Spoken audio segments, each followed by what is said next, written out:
How far my people waiting dey sup how una dey? Abi everybody dey see as blood dey splash everywhere for the crypto space like this. Me I no come here come motivate everybody o. See, I don come back to our village. I don start farming work, so I fit harvest some product, sell am, put my money for crypto. See am, I just wan say make I dey use this one dey make I use am ease my stress. So like this now, if you wan learn anything about crypto, you wan invest for crypto, na the best time for you.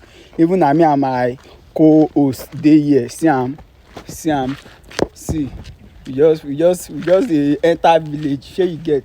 So if you wan learn anything about crypto, na the best time o. Me I don dey village like this. See cassava, see maize, see corn. So like this now, the only thing wey fit amaze me now na this maize. Make e grow, make I sell am for people, make I put my money for crypto. So if you be newbie for the crypto space, na the best time for you to come learn anything about crypto, anything about BTC, Web3. And again, I hear say ASUU sef don ex ten d their strike to 3 months. Yes, see, if you still dey hope on Nigerian government, omo, you never ready o. Your first born go meet you for that class wey you dey. See, like this one now, he don give up for school.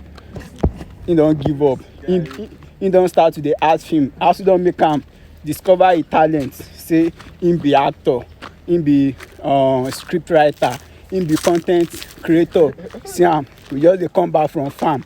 We don go do small work for farm today, but normal now, you know say big boy go be big boy unto say we don dey town before, so we go need dress go farm, so that if we don farm finish, we go farm for DeFi also. So if you never hear DeFi too, na our best time to learn be this. Thank you.